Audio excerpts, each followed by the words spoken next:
আমার নাম দীপক। আমি আমার বেকার অবস্থা নিয়ে খুবই টেনশনে আছি। জায়গায় জায়গায় চাকরি খুঁজতে খুঁজতে ক্লান্ত হয়ে পড়েছি। আজকে এক জায়গায় আমার ইন্টারভিউ ছিল, কিন্তু সেখানেও চাকরি পেলাম না। প্রচণ্ড গরমে কপালের ঘাম মুছলেন আর গভীর নিঃশ্বাস নিয়ে ভাবলাম, আজকে যে সূর্যের চারিদিকে আগুন লাগিয়ে দিয়েছে। মনে হচ্ছে সূর্যদেব আমার পরীক্ষা করছেন।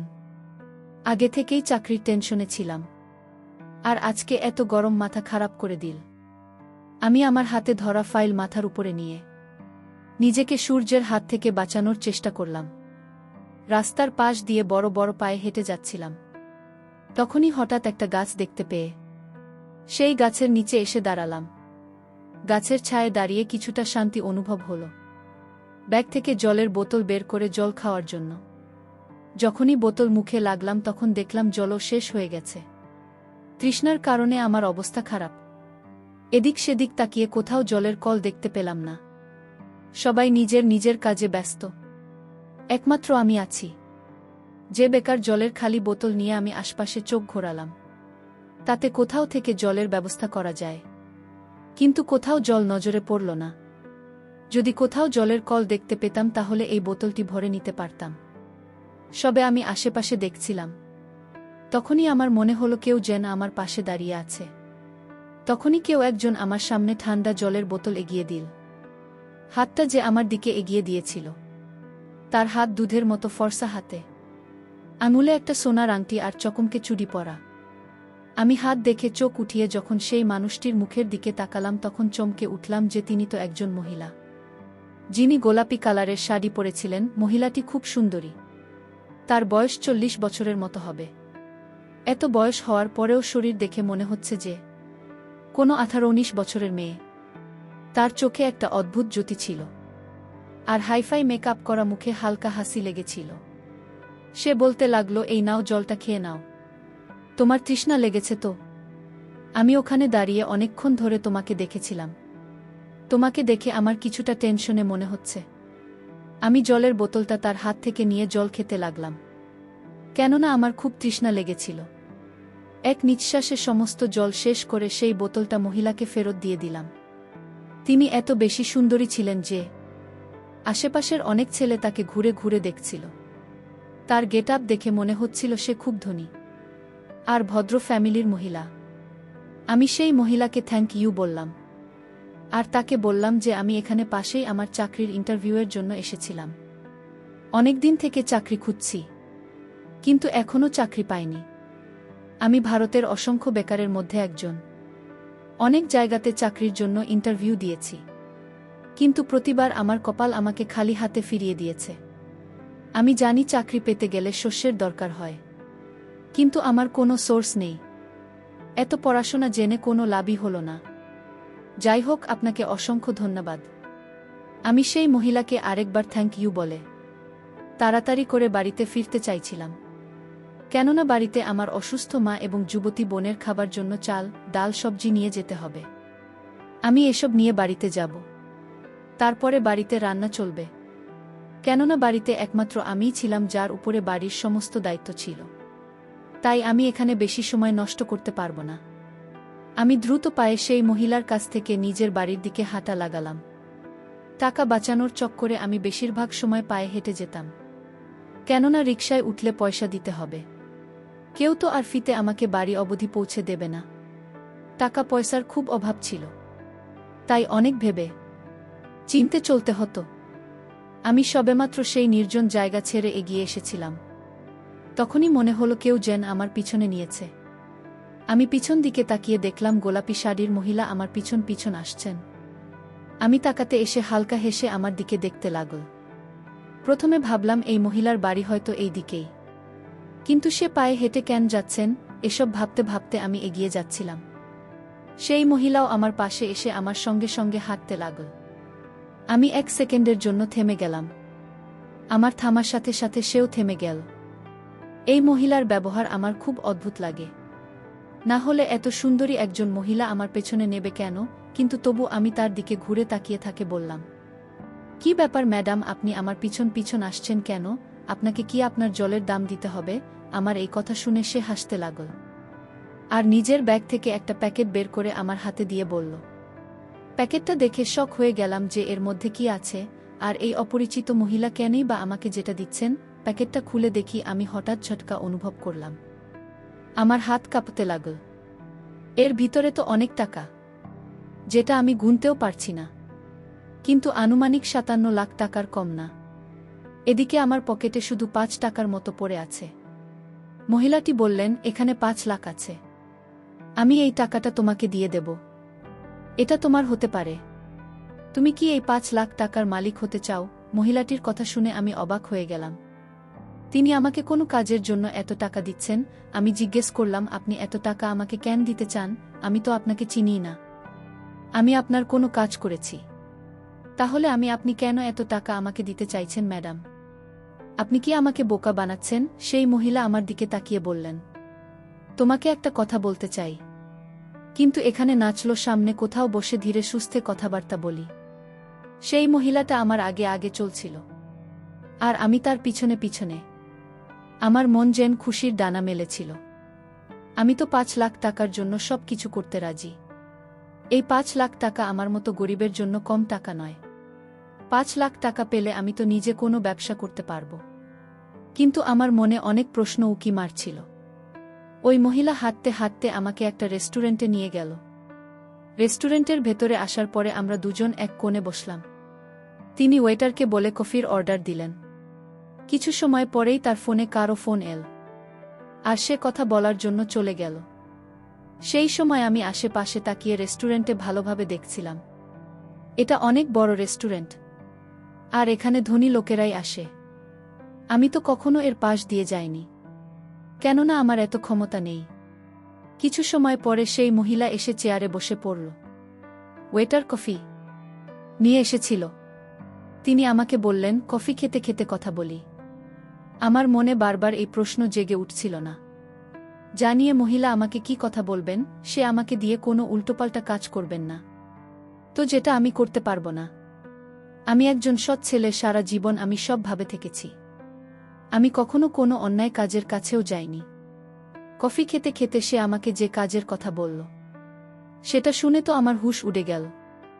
কেননা তিনি বলতে লাগলেন, তোমাকে এক রাত আমার মেয়ের রুমে থাকতে হবে।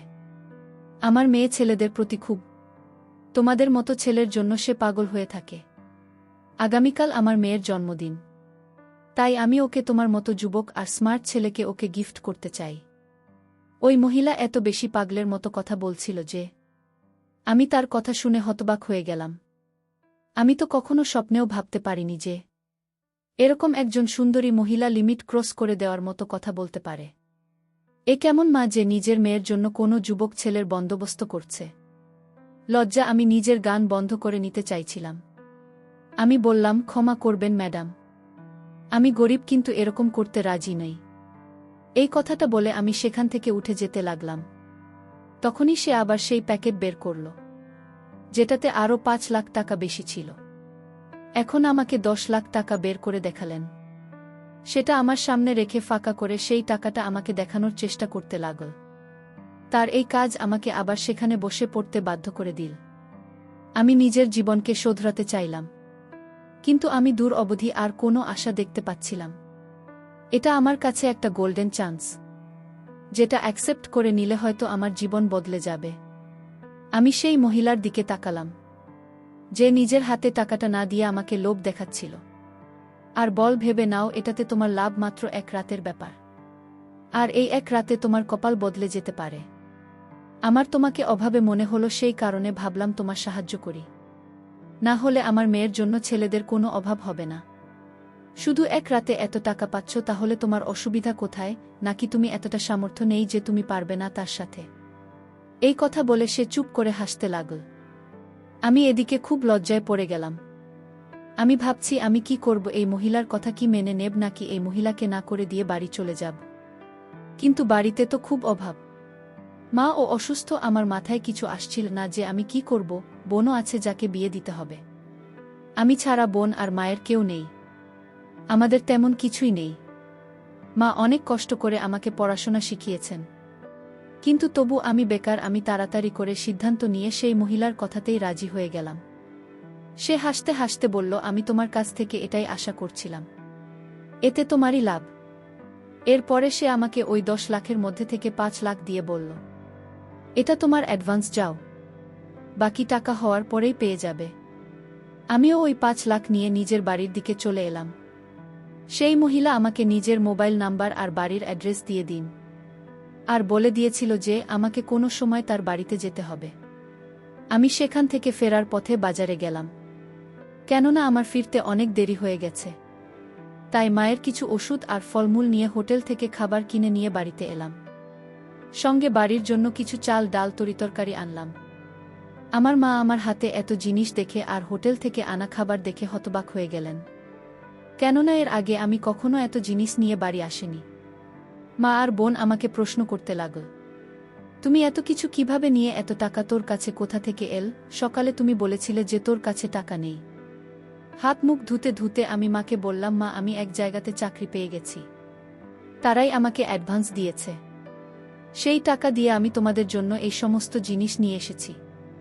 আজকের রান্না থেকে মুক্তি পেয়েছ বলে বোনকে খুব খুশি দেখাচ্ছি, কেননা সে বেচারা সবসময় ঘরের কাজ করতে থাকে। আমার মা আমার চাকরির কথা শুনে খুব খুশি হয়ে বললেন, ভগবান তোকে এভাবে সফর করুন। এরপরে আমরা 3 জনে একসাথে বসে খাবার খেয়ে নিলাম।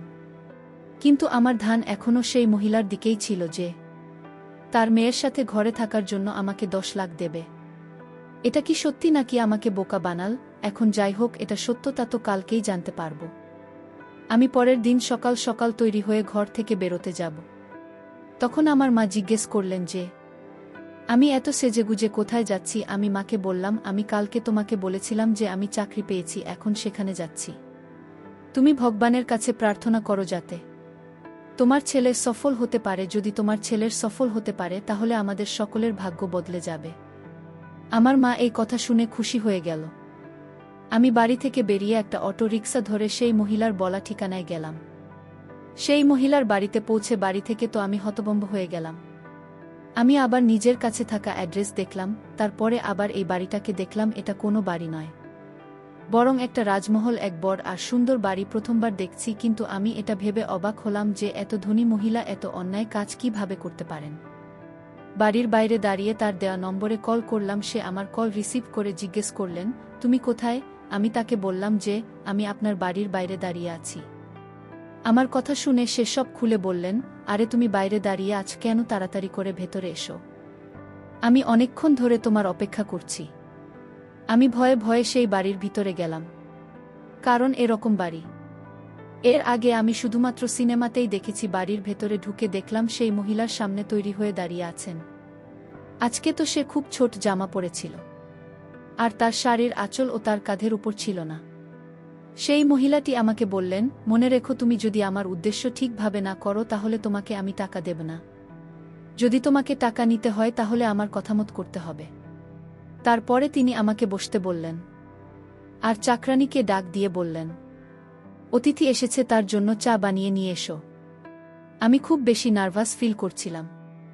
তখন ওই মহিলাটি বলতে লাগলেন, তোমাকে যে কাজের জন্য এখানে ডাকা হয়েছে সেটা রাতে শুরু হবে, ততক্ষণ এখানে বসে টিভি দেখে টাইম পাস করো। আমি টিভি এবং মোবাইল দেখে সারাদিন পার করে দিলাম। এখানে আমাকে কিছু সময় পরপর কিছু না কিছু খেতে দেওয়া হচ্ছিল।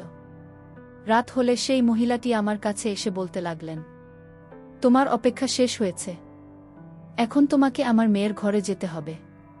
সে তোমার জন্য অপেক্ষা করছে। আমার হৃদয়ের গতি বেড়ে গেল, কারণ আমি তো একটা যুবক ছেলে, আর আমি ফিলিংসের উপরে কতক্ষণ কন্ট্রোল করতে পারি। আমি মনে মনে ভাবছি, যতটা সুন্দরী এই মহিলা, এর মেয়ে ও নিশ্চয়ই ততটাই সুন্দরী হবে। আর যেখানে মা নিজেই নিজের মেয়ের ঘরে আমাকে পাঠাচ্ছেন, সেখানে আমি কেন এই সবের জন্য নিষেধ করব? আমি সেখান থেকে সিঁড়ি দিয়ে উঠতে উঠতেই মহিলার মেয়ের ঘরের বাইরে এসে পড়লাম। ওর মা নিজের ঘর খুলে দিল।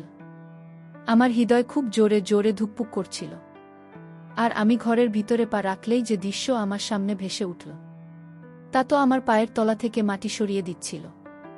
ঘরটা এমনভাবে সাজানো হয়েছিল যে আজকে আমার বাসার রাত। একটা ভীষণ সুন্দরী মেয়ে বিছানায় শুয়েছিল। এত বেশি সুন্দরী মেয়ে আমি এর আগে কখনো দেখিনি। কিন্তু একটা অদ্ভুত ব্যাপার হলো যে মেয়েটা হয়তো ঘুমিয়েছিল, অথবা বেহুশ হয়েছিল। আমি তাকে শুয়ে থাকতে দেখে তার মাকে প্রশ্ন করলাম যে, আপনার মেয়ে শুয়ে আছে কেন? তখন মহিলা আস্তে আস্তে বলতে লাগলেন যে অজ্ঞান হয়ে আছে, আর আমি নিজেই অজ্ঞান করে দিয়েছি। তোমাকে যেটা বলেছি তুমি শুধু সেটাই করো, আর সম্পূর্ণ হয়ে গেলে তুমি তোমার বাকি টাকা নিয়ে চলে যেও। আর বাইরে থেকে দরজা বন্ধ করে দিলেন। আমি আস্তে আস্তে হাঁটতে হাঁটতে ওই মেয়েটার পাশে গিয়ে দাঁড়ালাম। মেয়েটি এত বেশি সুন্দরী ছিল যে তার মুখের উপর থেকে আমার চোখ সরছিল না। আমি তাকে দেখতে থাকলাম। তারপরে উদ্দেশ্যের জন্য আমাকে টাকা দেওয়া হতো। আমি সেই উদ্দেশ্য দিকে ধ্যান দিলাম। এই ঘরে আমার প্রায় 2 ঘন্টা কেটে গেছে, আর এই মেয়েটা আমার হৃদয় চুরি করে নিয়েছে। আমি ঘরের জানলা দিয়ে বাইরে তাকিয়ে দেখলাম মেয়েটার মা না জানি কোনো চিন্তার হাঁটাহাঁটি করছিলেন। হয়তো তিনি আমার অপেক্ষা করছিলেন। ই